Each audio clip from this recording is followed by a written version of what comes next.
विशेष बहुलां भोगैश्वर्य गतिं प्रति भोगैश्वर्य प्रसक्तानां तया प्रहित चेतसां व्यवसायात्मिका बुद्धि समाधौ न विधीयते।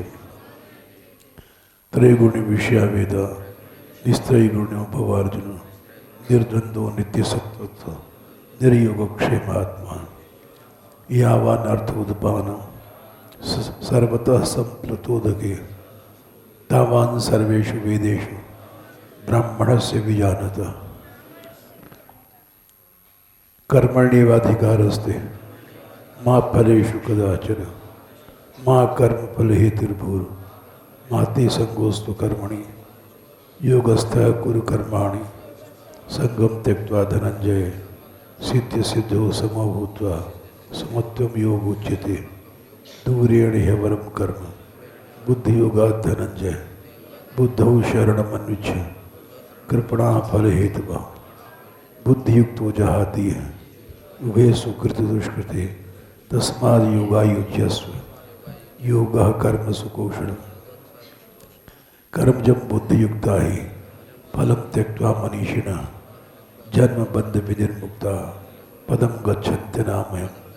यदा ते मोहकलिलं बुद्धिर्गद्व्यतितरिष्यति तदा गन्तासि निर्वेदं श्रोतव्यस्य श्रुतस्य च श्रुति विप्रतिपन्ना ते यदा स्थास्यति निश्चला समाधः वचला बुद्धिस् तदा योगम् अवाप्स्यसि। अर्जुन उवाच स्थित प्रज्ञस्य का भाषा समाधिस्थस्य केशव स्थितिः किं प्रभाषेत किमासीत् व्रजेत किम्।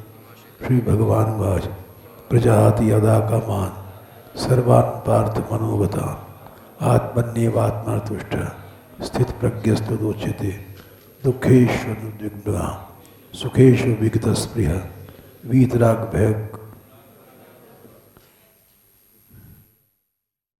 भयक्रोधः स्थितिधीर्मुनिरुच्यते। यः सर्वत्र न विस्नेहः तत्तत्पापशुभाशुभं नाभिनन्दति न द्वेष्टि तस्य प्रज्ञा प्रतिष्ठिता। यदा संहर्ते चायं कूर्मोऽङ्गानीव सर्वशः इन्द्रियाणि इन्द्रियार्थेभ्यः तस्य प्रज्ञा प्रतिष्ठिता। विषया विनिवर्तन्ते निराहारस्य देहिनः रसवर्जं रसोऽप्यस्य परं दृष्ट्वा निवर्तते। यततो यपि कौन्तेय पुरुषस्य विपश्चितः इन्द्रियाणि प्रमाथीनि हरन्ति प्रसभं मनः तानि सर्वाणि संयम्य युक्त आसीत् मत्परः वशे हि यस्य इन्द्रियाणि तस्य प्रज्ञा प्रतिष्ठिता। ध्यायतो विषयान् पुंसः संगस्तेषु उपजायते संगात् संजायते कामः कामात् क्रोधो विजायते क्रोधात् भवति सम्मोहः सम्मोहात् स्मृतिविभ्रमः स्मृतिभ्रंशात् बुद्धिनाशो बुद्धिनाशात् प्रणश्यति। रागद्वेषवियुक्तैस्तु विषयानिन्द्रियैश्चरन् आत्मवशैर्विधेयता प्रसादमधिगच्छति। प्रसन्नचेतसो ह्यासु बुद्धिः पर्यवतिष्ठते।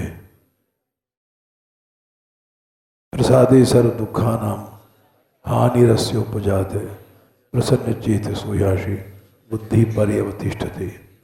नास्ति बुद्धिर्युक्तस्य न चायुक्तस्य भावना न चाभावयतः शांति रशान्तस्य कुतः सुखम्। इन्द्रियाणां हि चर्तां यन्मनोनुविधीयते तदस्य हरति प्रज्ञां वायुर्नावमिवाम्भसि। तस्माद् यस्य महाबाहो निगृहीतानि सर्वशः इन्द्रियाणि इन्द्रियार्थेभ्यः तस्य प्रज्ञा प्रतिष्ठिता। या निशा सर्वभूतानां तस्यां जागर्ति संयमी यस्यां जागर्ति भूतानि सा निशा पश्यतो मुखे। आपूर्यमाणम् अचलप्रतिष्ठं समुद्रमापः प्रविशन्ति यद्वत् तद्वत् कामायं प्रविशन्ति सर्वे स शान्तिमाप्नोति न कामकामी। विहाय कामान्यः सर्वान् पुमांश्चरत् निःस्पृहः निर्ममो निरहङ्कारः स शान्तिमधिगच्छति। ईशा ब्राह्मी स्थिति पार्थ नैनं प्राप्य मुह्यति स्थित्वा स्यामन्तकालेऽपि ब्रह्म निर्माणम ऋच्छति। अथ तृतीयोऽध्याय।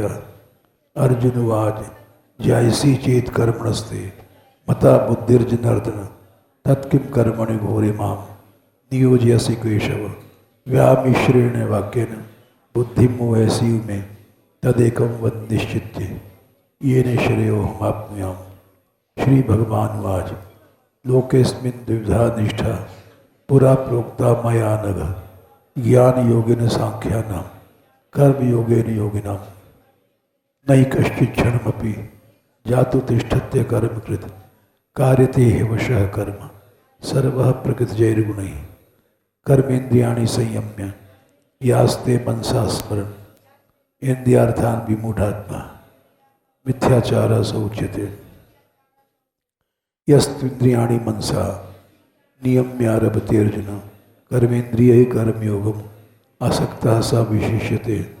नियतं कुरु कर्म त्वं कर्मज्यायो कर्मणः शरीरयात्रापिचत न प्रसिद्धेय कर्मणः यज्ञार्थात् कर्मणोऽन्यत्र लोकोऽयं कर्मबन्धनः तदर्थं कर्म कौन्तेय मुक्तसंगः समाचर।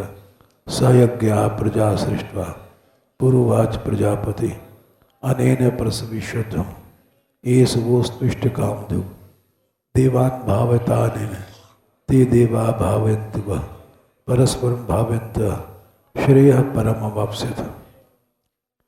इष्टान् भोगानि वो देवा दास्यन्ते यज्ञभाविताः तैर्दत्तान् प्रदायैभ्यो यो भुङ्क्तेस्तेनैव सः। यज्ञशिष्टाः न सन्तो मुच्यन्ते सर्वकिल्बिषैः भुञ्जते ते त्वघं पापा ये पचन्ते आत्मकारणात्। अन्नात् भवन्ति भूतानि पर्जन्यादन्न संभवः यज्ञात् भवति पर्जन्यो यज्ञः कर्म समुद्भवः। कर्म ब्रह्मोद्भवं विद्धि ब्रह्माक्षर समुद्भवम्। तस्मात् सर्वगतं ब्रह्म नित्यं यज्ञे प्रतिष्ठितम्। एवं प्रवर्तितं चक्रं नानुवर्तयति यः अघायुरिन्द्रियारामो मोघं पार्थ सजीवति। यस्त्वात्मरतिरेव स्यात् आत्मतृप्तश्च मानवः आत्मन्येव च सन्तुष्टः तस्य कार्यं न विद्यते। नैव तस्य कृतेनार्थो न कृतेनेह कश्चन न चास्य सर्वभूतेषु कश्चिदर्थव्यपाश्रयः।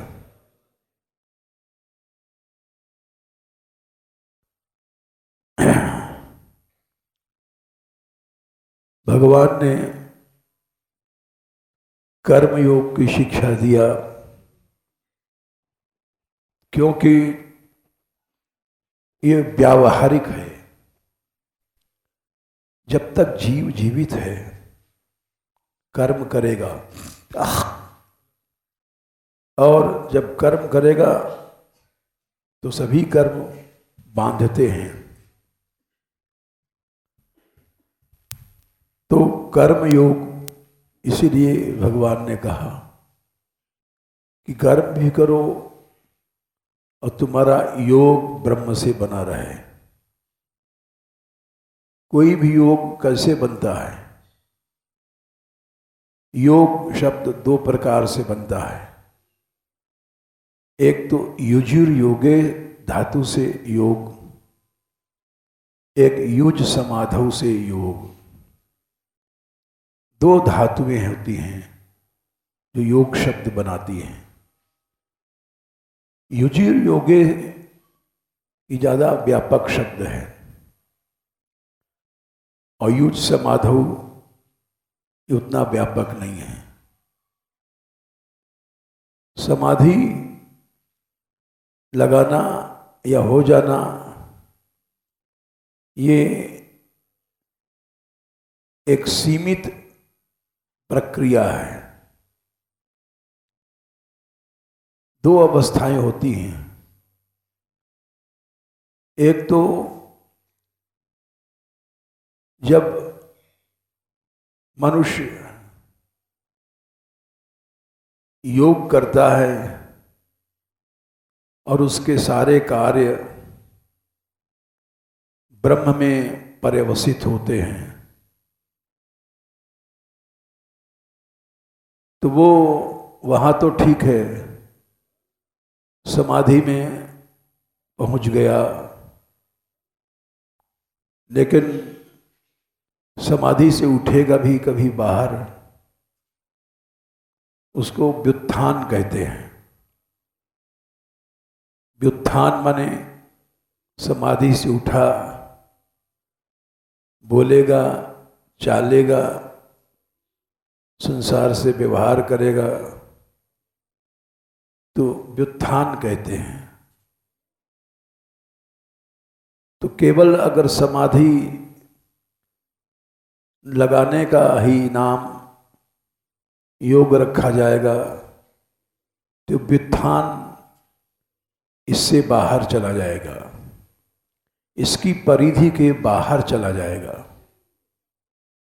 केवल समाधि ही अगर योग मान लें तो जब योगी समाधि से बाहर आता है, व्युत्थान संबंधी कर्म करता है, उठना बैठना बोलना चालना, तो वो सब योग के बाहर चला जाएगा, वो पूरा योग नहीं है। क्योंकि भगवान से अर्जुन ने पूछा, स्थिति किम प्रभाषेत किमासेत ब्रजेत किम, स्थित प्रज्ञ कैसे बोलता है, कैसे उठता बैठता है, कैसे चलता है, इसको भी आप बताइए। ये प्रश्न अर्जुन ने 2/54 में किया है। स्थित प्रज्ञ की क्या भाषा है, लक्षण है, समाधि में जो पहुंच गया, अब वो उठेगा भी कैसे बोलता है, किमासीत कैसे बैठता है, ब्रजेत कैसे चलता है। ये सब प्रश्न समाधि से बाहर के हैं, व्युत्थान के हैं। व्युत्थान माने समाधि से उठा, बात कर रहा है, बोल रहा है, चल रहा है, बैठ रहा है, ब्रजेत चल रहा है, तो ये सब व्युत्थान की क्रिया हैं। अर्जुन ने बड़ा व्यापक प्रश्न किया कि खाली समाधि में बैठना ही तो योग नहीं है। समाधि से उठने के बाद अगर हम हत्या करने लग जाएं, विकर्म करें, तो इसलिए व्यापक परिभाषा क्या है? युज समाधौ से जो योग शब्द बनता है, उसकी जगह युजुर योगे ये ज़्यादा व्यापक है। युजुर योगे माने भगवान से योग हो गया है, वो चल रहा है, उठ रहा है, बैठ रहा है, भगवान में उठ रहा है, भगवान में बैठ रहा है, भगवान को देख रहा है, सारा व्यवहार उसका भगवान में हो जाए तो सच्चा योग है। भगवान ने भी कहा जगह जगह मयि सर्वाणि कर्माणि 3/23 संन्यस्य अध्यात्म चेतसा निराशीर निर्ममो भूत्वा युद्धस्य विगत ज्वरा। सभी कर्मों का मेरे में न्यास कर। सभी कर्म में व्यवहार, संसार के जितने हैं, यहाँ की युद्ध आदि भी, युद्ध भी कर। माम अनुस्मर युद्ध च तस्मात् सर्वेषु कालेषु माम अनुस्मर युद्ध च। ये भगवान ने 7वें अध्याय में कहा है कि अर्जुन, हमारा स्मरण बंद नहीं होना चाहिए और सभी कालों में मेरा स्मरण कर। तस्मात् सर्वेषु कालेषु, हाँ 8 का 7, 8वें अध्याय का 7वां श्लोक है। सर्वेषु कालेषु, सभी काल से मतलब युद्ध का नाम इसलिए दिया कि लड़ाई में निशाना चूक गया तो मर जाएंगे। जो लड़ने वाले होते हैं उनकी तेज दृष्टि इतनी होती है कि वो गोली को बचा जाते हैं। बंदूक से गोली आ रही है लड़ाई के मैदान में और वो बाएं दाएं होकर के उसको बचा जाते हैं। हम लोगों की तो आंख झप जाएगी, लेकिन उनका ऐसा अभ्यास होता है निडर होकर देखने का कि गोली की चाल को, गोली की दिशा को पहचानते हैं और वो बचा जाते हैं। इसी तरह से युद्ध क्षेत्र में बाण आ रहा है और बाण को बचा जाना, उसको काट देना और मारना, ये सब चीज़ें अगर हम भगवान का स्मरण करेंगे तो कैसे संभव है। लेकिन भगवान ने कहा संभव है। सर्वेषु कालेषु, अभ्यास होना चाहिए। सभी कालों में मेरा स्मरण करके युद्ध भी चल सकता है। ऐसा अर्जुन को शिक्षा दिया था। अर्जुन ने करके दिखाया। कर्ण के युद्ध में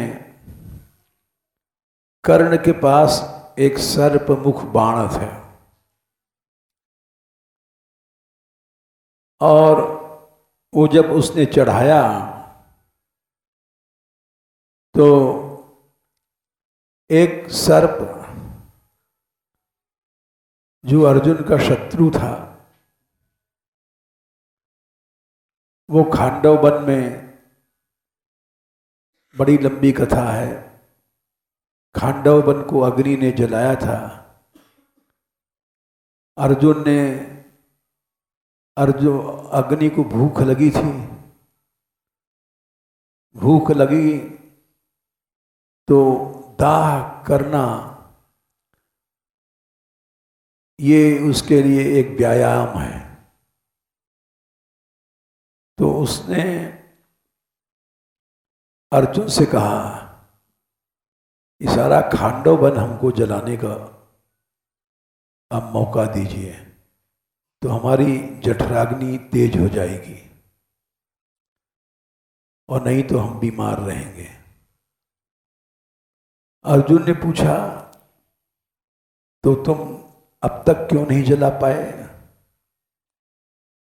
बोले, इसलिए नहीं जला पाए कि जब मैं जलाने को चलता हूं तो इंद्र वर्षा करके बुझा देता है। अग्नि से उनकी होड़ है। तो उन्होंने कहा, ठीक है, मैं इंद्र से टक्कर ले लूंगा और तुम जाओ खांडव वन में प्रवेश करो। कृष्ण अर्जुन ने जब उनको इंद्र से निर्भय किया तो इंद्र का द्वेष था, खांडव वन नहीं जलाने देंगे। इंद्र ने वर्षा शुरू किया, लेकिन अर्जुन ने बाणों का ऐसा जाल बनाया, एक बूंद पानी भी नीचे पृथ्वी पर नहीं आया और सारा खांडव वन जल गया। उसमें कुछ जीवों को दया के कारण छोड़ दिया था। वो लोग कृतज्ञता मानते थे अर्जुन की। उसमें एक सर्प भी था, कई जीव थे, उनको छोड़े थे। तो जब अर्जुन का कर्ण का युद्ध हो रहा था तो वो कृतज्ञता के नाते वो सर्प आया और अर्जुन से बोला, तुम बाण के साथ मुझको भी प्रयोग करो, मारो और मैं कर्ण का संहार करूंगा। अर्जुन ने कहा कि मैं किसी की सहायता से कर्ण को नहीं मारूंगा, मेरा तो कर्ण से एक वीरता का युद्ध है, मैं तुम्हारी सहायता नहीं लूंगा। तो वो स्वयं गया कर्ण की ओर आकाश मार्ग से और अर्जुन ने उसका प्रयोग नहीं किया। सर्प मुख बाण छोड़ा, वो कर्ण के पास भी गया था कि तुम हमारा प्रयोग करो। कर्ण ने भी नहीं कहा कि मैं किसी की सहायता नहीं लूंगा। तो जब कर्ण ने बाण मारा तो उस समय अर्जुन की दृष्टि इतनी तीव्र नहीं थी कि बाण की गति को देखें। बाण कर्ण ने छोड़ा था अर्जुन का मस्तक काटने को। भगवान ने अपने पांव से रथ को दबा दिया और बाण आया अर्जुन के मुकुट के उड़ा के ले गया। वो मुकुट इंद्र ने बांधा था, अर्जुन की रक्षा हो गई। तो वह ऐसी स्थिति में भगवान कहते हैं कि युद्ध में भी मेरा स्मरण कर, तस्मात् सर्वेषु कालेषु माम अनुस्वर युद्ध च। अगर एक क्षण के लिए भी मेरा स्मरण छोड़ देगा तो मेरे में मन बुद्धि अर्पित नहीं मानी जाएगी, योग की सिद्धि नहीं होगी। योग की सिद्धि तभी होगी जब सभी काल में, चाहे लड़ाई का मैदान हो चाहे भोग का काल हो, सभी कालों में भगवान की स्मृति रहे, भगवान को भूला ना जाए। इस बात को भगवान ने स्वयं कहा है कि अर्जुन, जो योगी होते हैं वे लोग हर काल में हमारी स्मृति रखते हैं। 15/10 उत्क्रामंतम स्थितम वापि भुंजानम व गुणान्वितम विमूढ़ा नानु पश्यन्ति पश्यन्ति ज्ञानी चक्षुषा। उत्क्रामंतम माने मरते समय, या स्थितम माने जीवित रहते समय, या भुंजानम भोग भोगते समय, गुणों से युक्त होने पर भी ज्ञान दृष्टि से योगी लोग मुझे देख लेते हैं और विमूढ़ लोग नहीं देख पाते। विमूढ़ माने जो कामासक्त हो गए, भोगासक्त हो गए, तो इसलिए भोगते समय भी योगी लोग भगवान को देखते रहते हैं। महापुरुषों में ऐसा अभ्यास होता है कि जीते मरते भोगते भी भगवान को नहीं भूलते। स्थायी रति होती है, स्थायी रति जिसके भीतर उसके संचारी भी भगवान से मिलके चलते हैं। स्थायी रति एक है, संचारी 27 होते हैं, बदलते रहते हैं। लेकिन महापुरुषों के संचारी भी भगवान में होते हैं, इसलिए वो भोगते समय भी भगवान को देखते रहते हैं। ऐसा होने से ही योग की सिद्धि होती है। तस्मात् सर्वेषु कालेषु माम अनुस्मर युद्ध च मयि अर्पित मनोबुद्धिर, तभी मन बुद्धि का अर्पण माना जाएगा जब एक क्षण को भी हम न भूलें भगवान को। और ऐसी स्थिति होने पर मामे वैश्यत्य संशय, असंशय माने निश्चय रूप से हम भगवान को पा जाएंगे। निश्चय, असंशय माने कोई संशय नहीं है। हम लड्डू खाते हैं, लड्डू भोगते समय भगवान को भूल जाते हैं, बड़ा मीठा है। और महापुरुष लोग लड्डू भी खाते हैं और भगवान को नहीं भूलते। लड्डू से मतलब जितने भी प्रकार के भोग हैं, गुणान्वित होने पर भी उत्क्रामंतम स्थितम वापि भुंजानम व गुणान्वितम विमूढ़ा नानु पश्यन्ति ज्ञान चक्षुषा। उनकी ज्ञान दृष्टि नष्ट नहीं होती। जैसे महर्षि व्यास ने पुत्र उत्पन्न किया, एक तो धृतराष्ट्र उनका लड़का, एक पांडु, एक विदुर, लेकिन फिर भी उनके योग में कोई घाटा नहीं आया। वो ये एक उदाहरण है महापुरुषों का, या जैसे अर्जुन का उदाहरण है। अर्जुन भी सच्चे कर्मयोगी थे। उर्वशी उनके पास काम दृष्टि से आई,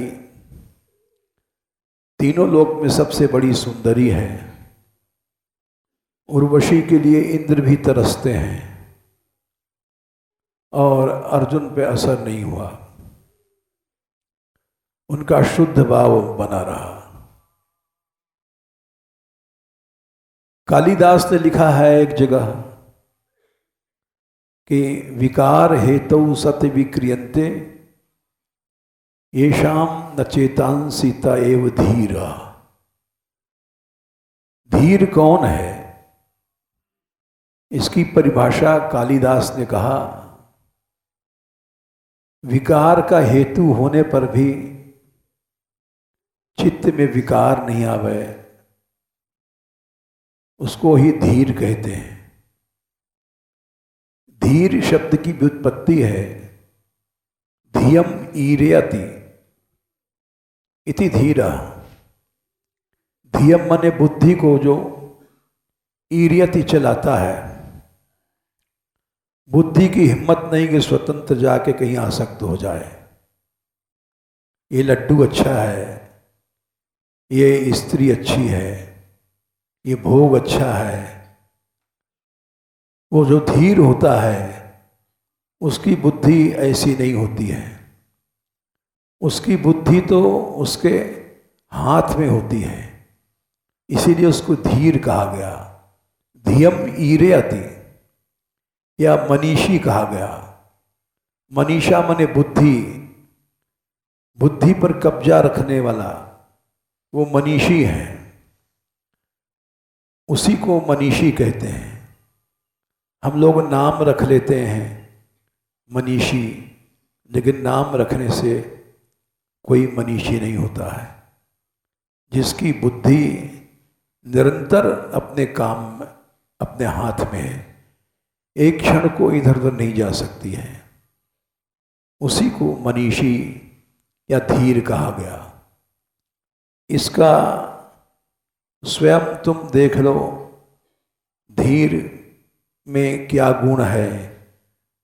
मात्रा स्पर्शास्तु कौन्तेय शीतोष्ण सुख दुखदा आगमा पाइनो नित्यास्तान से तिक्षस्व भारत। 2/15, 2/14 यमी न व्यथयन्त्येते पुरुषम पुरुषर्षभ सम दुख सुखम धीरम सोमृतत्वाय कल्पते। मात्रा स्पर्श जितने भी विषय हैं, शीत उष्ण सुख दुख देते हैं और आने जाने वाले हैं, अनित्य हैं, वो केवल हलचल पैदा करके चले जाते हैं। और जिसके भीतर ये थोड़ी भी व्यथा नहीं पैदा कर सकते, वही धीर है, उसी का नाम धीर है। ये संभोग शास्त्र का नाम है कोक शास्त्र। कोक ऋषि ने बनाया, तो कोक मुनि ने बनाया, तो उसका क्या विज्ञान है। शास्त्र जितने हैं वो अध्यात्म पर आधारित होते हैं। तो कोक शास्त्र क्या गंदा शास्त्र है? भोग सिखाता है। जगन्नाथ जी के मंदिर में 84 आसन हैं भोग के। हम तो नहीं गए हैं, लेकिन लोग बताते हैं वो मंदिर में चित्रकारी में बने हुए हैं। और तो ऐसा क्यों है? ऐसा इसलिए है कि उन स्थितियों में भी योगी का मन भगवान में लगा रहता है। ये एक मनोविज्ञान है।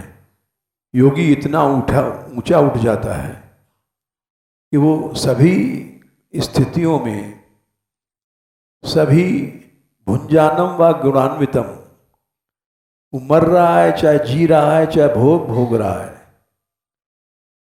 उत्क्रांतमंतम स्थितम वापि भुंजानम व गुणान्विता विमूढ़ा नानु पश्यन्ति ज्ञान चक्षुषा।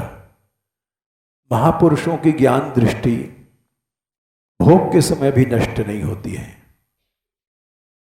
और न मरते समय न जीते समय उनकी एक स्थायी रत्ती इतनी गाढ़ हो जाती है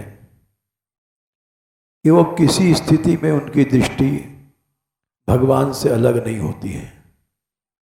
इसलिए कहा गया है कि महापुरुषों में दोष दृष्टि नहीं करो, क्योंकि एक तर्क है, हर जीव की आसक्ति अलग अलग होती है। आसक्ति का पैमाना अलग अलग है। आसक्ति जब गाढ़ हो जाती है, अंधा बना देती है, तो उसका नाम बदल जाता है, उसका नाम अभिष्वंग हो जाता है। भगवान ने 13वें अध्याय में 20 गुण बताए महापुरुषों के। असक्तिरनभिष्वंग, पुत्रदार गृहादिषु, कभी भी उनको अभिष्वंग नहीं होता है, हैं? 13 का 9, आसक्ति माने उनकी आसक्ति नहीं होती है। और आसक्ति जब इतनी बढ़ जाए, अभिष्वंग चार तौर से लिपट जाए, तो उसको अभिष्वंग कहते हैं। उसमें एक पैसा भी विवेक नहीं रहता। गाढ़ आसक्ति के नाम अभिष्वंग है।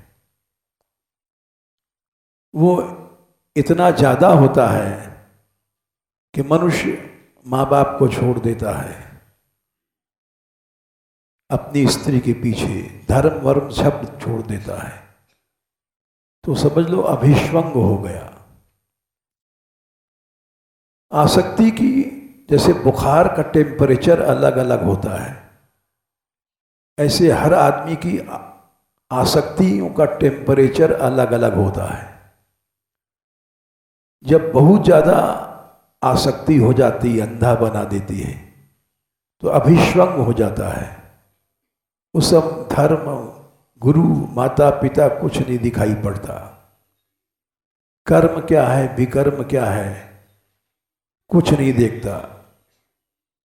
तो महापुरुषों में अभिष्वंग नहीं होता है। आसक्तिरनभिष्वंग पुत्रदार गृहादिषु। अभिष्वंग बेटा बेटी दारा स्त्री में होता है। और नित्यम च समचित्तत्वम इष्टानिष्टोपपत्तिषु। तो आसक्ति की भी एक वो मेजरमेंट है, नाप तौल है। जितनी ज़्यादा आसक्ति होती है उतना ही वो कर्म बांधता है और उतना ही उस कर्म का पुण्य पाप लगता है। आसक्ति नहीं है तो कुछ नहीं होगा तुमको। देख लो 18/49।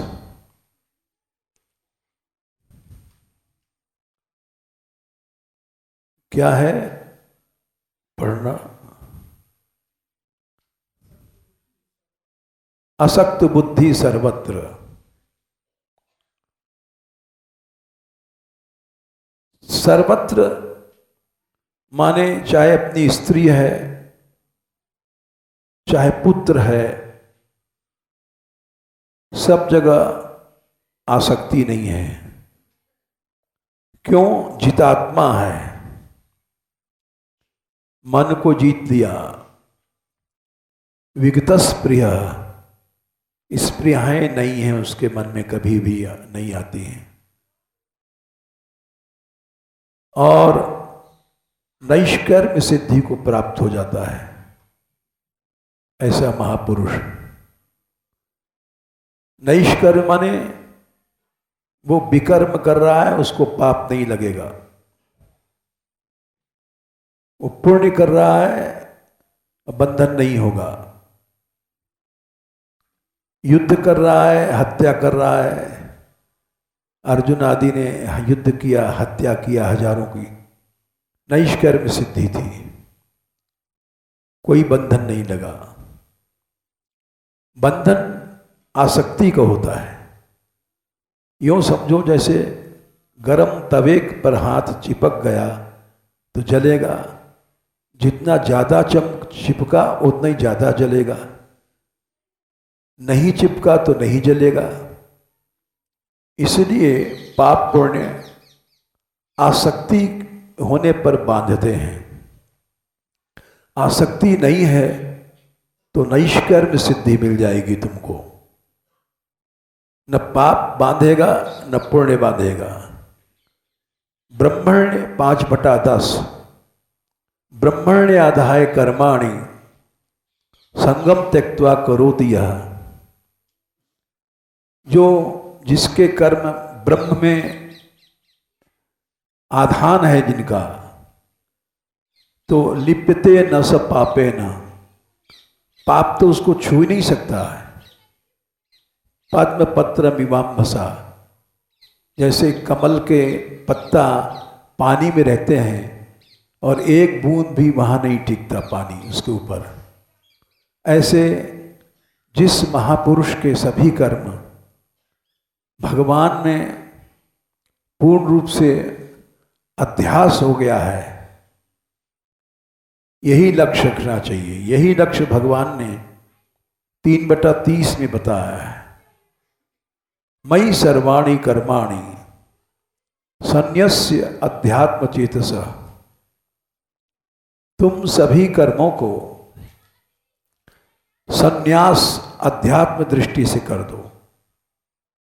केवल हम लोग मुंह से कह देते हैं हम सब भगवान के लिए कर रहे हैं, लेकिन उनका न्यास भगवान में नहीं होता है, क्योंकि इंद्रियों में हम लोगों का अध्यास है। इसलिए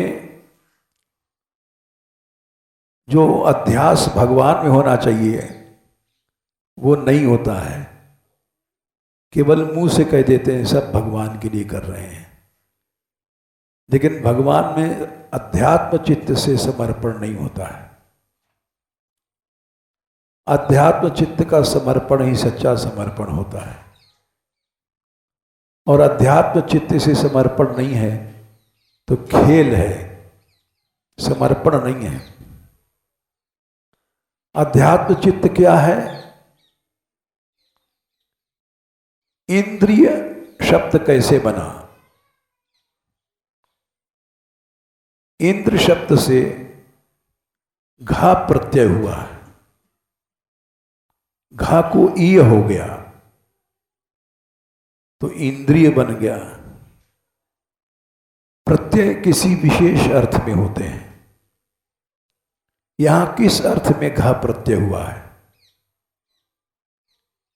3 अर्थ हैं। इंद्र सृष्टम इंद्रियम, इंद्र दत्तम इंद्रियम, इंद्र चुष्टम इंद्रियम। भगवान ने रचना किया है इंद्रिय की, इसलिए इसको इंद्रिय कहा गया। और रचना किया, हमको तुमको दे दिया। भगवान की दी भी आंख है, सभी इंद्रियां भगवान की। और जुष्ट माने उसमें भगवान हैं, अलग नहीं है। हमारे हर इंद्रिय में भगवान है। तो ऐसा जब उसको प्रतीति होती है, इंद्र सृष्टम, इंद्र दत्तम, इंद्र जुष्टम, तो वो अध्यात्म चित्त समर्पण हुआ। इस बात की प्रतीति हो जाए, अनुभव हो जाए। हमारी कोई इंद्री, चाहे ज्ञानेंद्री चाहे कर्मेंद्री है, वो हर समय ये अनुभव कर रहे हैं कि भगवान ही आंख में घुस के देख रहे हैं। इंद्रजुष्ट, भगवान भी नाक में घुस के सूंघ रहे हैं। भगवान ही हाथ में घुस करके पकड़ रहे हैं, पांव में घुस के चल रहे हैं, त्वचा में घुस के स्पर्श कर रहे हैं। ये ऐसा जब हमको बुद्धि में अनुभव होने लग जाए तो समझो अध्यात्म चित्त से समर्पण हो रहा है।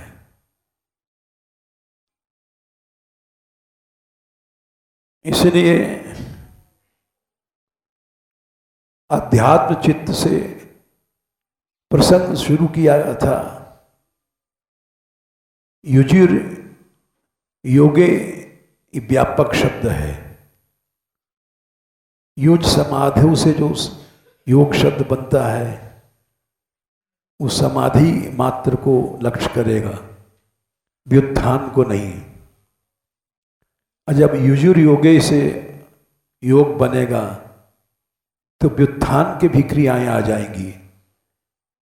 उठते बैठते चलते भोगते भी भगवान का अनुभव होगा। इसलिए भक्ति योग, ज्ञान योग या कर्म योग, जितने योग हैं युजिर योगे शब्द से बने हैं, युज समाधौ से नहीं। युज समाधौ सीमित शब्द है।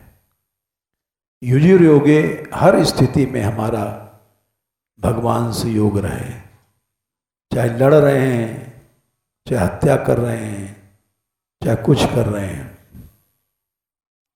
ऐसा गप नहीं है, ऐसे महापुरुषों की स्थिति होती है, ऐसे गोपियों की स्थिति थी। दशम स्कंद के 44वें अध्याय में या दोहने वहनने मथनोपलेप प्रेंखेंकनार्बरुदितोक्षणमार्जनादौ गायन्ति चैनम अनुरक्त धियोश्रुकंठ्यो धन्या व्रजस्त्रिय उरुक्रम चित्त्याना। क्या संख्या है? 15, 44 का 15। गाय दुह रहे हैं और उरुक्रम माने भगवान ने चित्त की यान माने गति है। गाह दुह रहे हैं और ऐनिनी की धार अलग चल जाए। अवाहन धान कूट रहे हैं, मथन दही चला रही हैं, उपलेप घर में मिट्टी चढ़ा रही हैं। पहले जमाने में गोबरपट्टी से घर लिपा जाता था। या दोहने वहनने मथनोपलेप प्रेंखेंखन, पलना में बच्चे को झुला रही हैं, यानी गृहस्थ थी, बच्चे भी थे हुए। प्रेंखेंखन अर्भ रुदितोक्षण, बच्चा जो रो रही है अर्भ। उक्षण सींचना या चौका लगाना, मार्जन बुहारी देना। गायंती ऐसा गा रही हैं कि एकदम मन कृष्ण में चिपक गया है। अनुरक्त थी वो, क्योंकि उनका इतना अनुराग है। रसखान गोविंद को यों भजिए जिम नागर को चित गागर में। ये अभ्यास से होता है और अभ्यास से युजिर योगे से, इस धातु से जो योग बनेगा, चाहे व्युत्थान है चाहे समाधि है। समाधि के समय तो भगवान ही हैं, ऊपर उठ के व्यवहार करने आया व्युत्थान में, तब भी भगवान साथ में है। ये बड़ा व्यापक शब्द है। चलो।